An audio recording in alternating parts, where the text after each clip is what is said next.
Hi, I'm Dan. I'm Tiffany. 5 months ago, Samuel was born right here in this very room, right in the spot that we were sitting. And there was a lot that God did through that process. We want to just share with you and tell you the story of what happened that night. When we were blessed with baby number 5, I got so excited because I said, yes, this is my opportunity to do what I've always wanted to do and have a home birth. So we knew we needed to find a midwife, and a series of connections led us to Dina Aruscio in Frenchburg, New Jersey. And we knew it was God because I don't know anyone from Frenchburg, New Jersey. When I met her, I immediately felt safe because she was very intuitive and nurturing, so it just felt like a natural, true connection. And I thought, wow, God, this is amazing. This is exactly what I wanted, and thank you, as you know, the desires of our heart. So from that point forward, he kept us connected, and we decided that she was going to be our midwife to deliver baby Samuel. She was very, very perceptive for both of us and just different things that we were struggling with and things that, were there in our marriage that we had just taken for granted. She was able to see those just by talking to us. Yes. And those help us work through that. She was able to bring things up into my life that needed to be addressed or that needed to be talked about. And as we went through this process, it was a little bit of a counseling process as well. And I was so thankful for this time with her. In talking with Dina, she had made me aware of the pattern of being late, of having each child later. And I said, well, why is that? And she said, well, that is a surrender issue, my dear. And I was like, wait, what? As Tiffany was working through the aspect of surrender, I think the word for me was courage. Because even as we were going through this, had to make a few decisions, both financially and just, practically and medically, whether this was going to be a reality. I knew deep down inside that this was going to be so different and so unusual. And there's a part of me that reacts to change in kind of a fearful way, naturally. But what happened through this birth process really did something in my heart for that. I was told I was due October 29th. However, I was also given another due date, which was November 8th. The October 29th date was the date that the doctors were going with, but my midwife was going with the November 8th date. And so I got a little bit nervous, and I told my midwife, when I hadn't delivered the baby the week of October 29th, I said, I want to make an appointment and get an ultrasound to see what's going on. And she's like, well, okay, you can, but that might stir some things up, and they might want to take you to the hospital.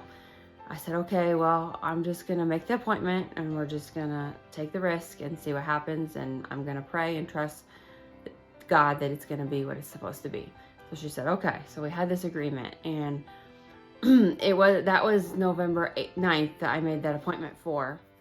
And so back up a little bit, and the weekend before November 9th, we were just doing our family things and getting ready for this baby. And I decided on Monday I wanted to go for a walk. I went to Island Heights, and Dan was sitting in the van at the bottom of Island Heights, and I was walking the hills and just wanting to just have a connecting time with God and nature. And so by the time we got done walking, when I stopped down to see Dan at the van, I felt a contraction. I was like, oh great, yes, here we go.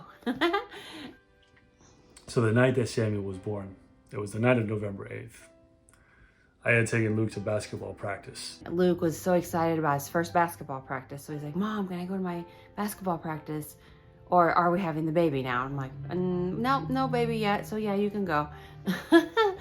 And while I probably made my husband nervous, he still went and was checking in on me. And I had someone here from the church, God bless her, Gail, just sit with me on the couch and just be with me through the contractions. Dina had told me, you need to get some rest. I said, okay, I'll try. So we put on a movie, and I tried to just relax, but that just wasn't happening. So I told Dan, I'm like, I'm going to go try to relax in the bathtub.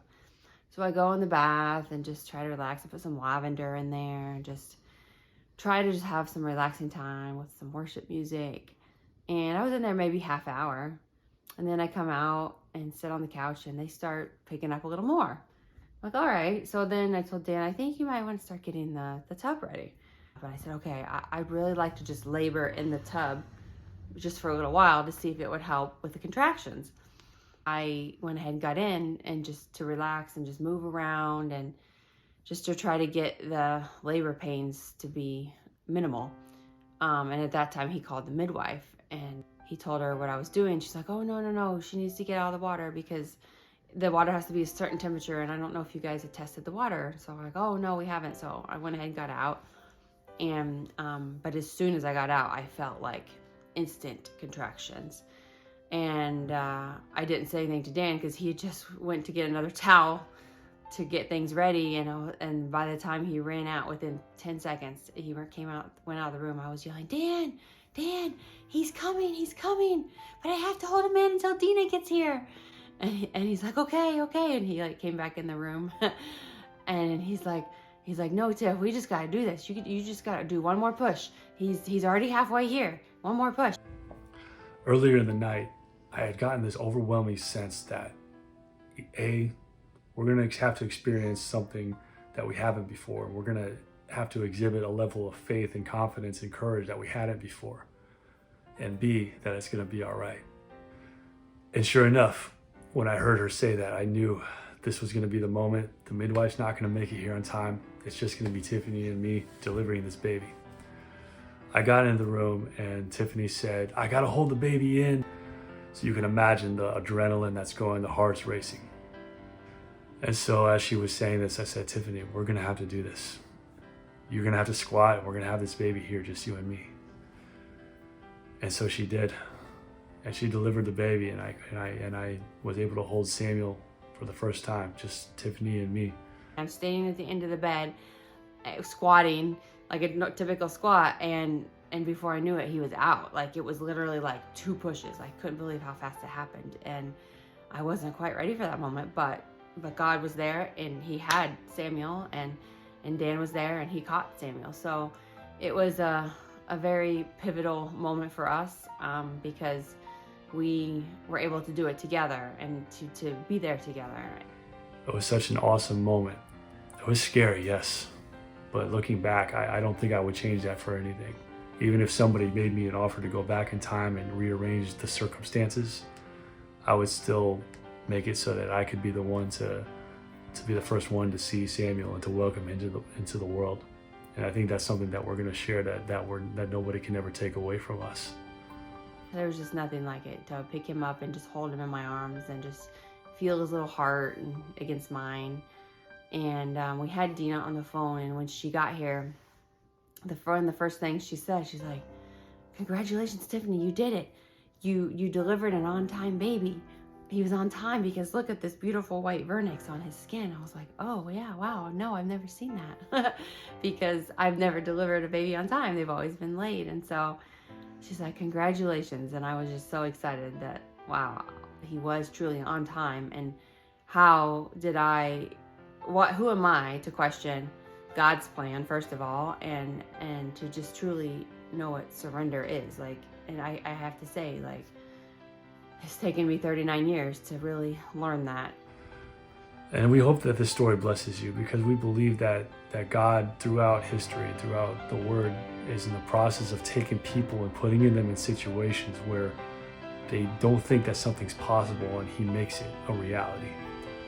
You know, you look at when Mary was told that she was going to have the Son of God, even though she didn't even know a man at that point. The angel said to her, nothing's going to be impossible with God. And she said, you know what, I'm your servant.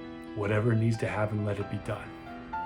And we want to just challenge you. If you're able to take that mindset, you know, if God's calling you to do something, if God's just putting something on your heart, if God is showing you something that you think is impossible, if you can somehow just find a way to respond in that same level of surrender, you too can experience things that for now you might think are impossible and there's no way I could ever do that.